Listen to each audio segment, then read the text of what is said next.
भरत जी इसलिए नहीं उठ रहे हैं कि जैसे भैया मुझे उठाएंगे इस पापी भरत का मुख उनके सामने चला जाएगा और मैं अब किसी को मुख दिखाने लायक नहीं रहा हूं, इसलिए भरत जी उठ नहीं रहे। भगवान उठाए हैं आधा, भरत जी लटके हुए हैं। भरत जी से राम जी पूछे भैया आप उठ क्यों नहीं रहे हैं? भरत जी बोले प्रभु मैं मुख दिखाने लायक नहीं रहा।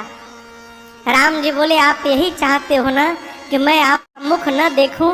मैं वचन देता हूं भाई मुख नहीं देखूंगा, लेकिन जब तक आप मेरे हृदय से नहीं लगोगे भरत, तब तक आपके भैया के हृदय का ताप समाप्त नहीं होगा।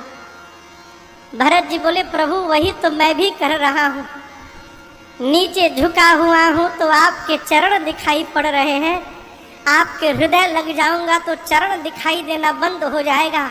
और मैंने गुरु जी से कहा था देख भरत जी झुके रहना चाहते हैं अपने हृदय की जलन को समाप्त करने के लिए, और रघुनाथ जी हृदय से लगाना चाहते हैं अपने हृदय के जलन को समाप्त करने के लिए। प्रभु ने बरबस उठाया और बिना मुख देखे बिना चेहरा देखे तुरंत और बिना भरत भैया का मुख देखे भगवान ने हृदय से लगा लिया। भरत जी का मुख भगवान के पीछे चला गया। अब दोनों जिस समय राम जी ने भरत जी को हृदय से लगाया था, दोनों भाइयों के मिलन को विलाप को देखकर सुनकर वहां जो पत्थर थे सारे पत्थर मोम की तरह पिघलने लगे थे।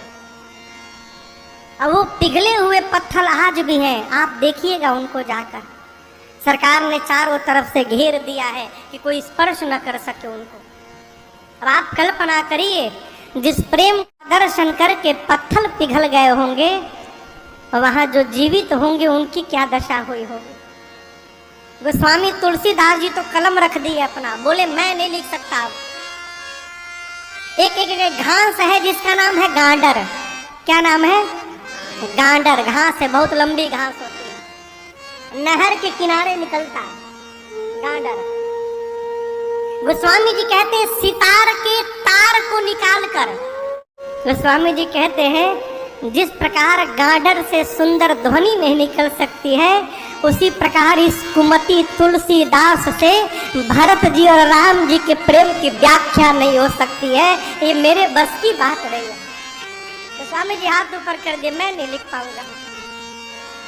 चारों भैया मिले और यहाँ पर आपको एक अंदर की बात बताऊं। देखिए भरत जी को राम जी को लेकर समस्या, जी को विश्वास था कि भैया मुझे अपना लेंगे।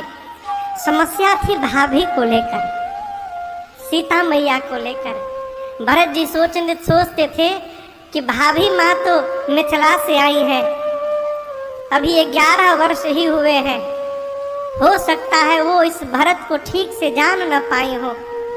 यदि वो मेरे बारे में कुछ अन्यथा सोच ली होंगी तो फिर मैं कैसे जीवित रह पाऊंगा।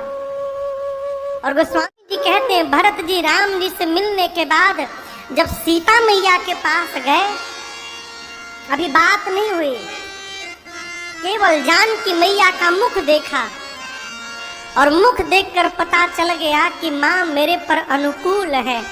गोस्वामी जी कहते हैं सब विधि सानुकूल लखी सीता, अपने प्रति सब प्रकार से अनुकूल देखकर सीता को भरत जी भेनी सोच समाप्त हुआ। गुरु जी ने कहा कि मेरे अनुसार राम जी की आज्ञा का पालन करना चाहिए, क्योंकि राम जी जीव नहीं है, जगदीश है, भगवान है। क्या किया जाए भरत जी?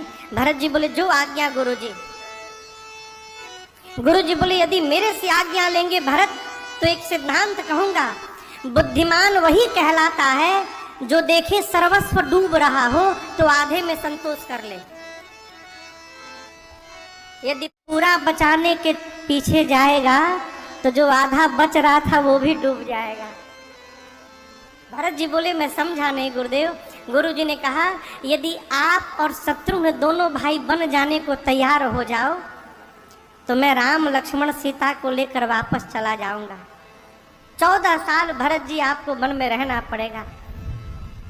भरत जी हाथ जोड़कर बोले गुरुदेव क्या मेरे वन में जाने से भैया वापस चले जाएंगे?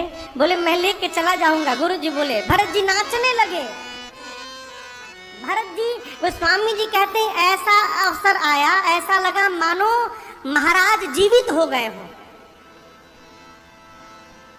जैसे कोई मृतक व्यक्ति जीवित हो जाए, उस समय जो आनंद उठेगा।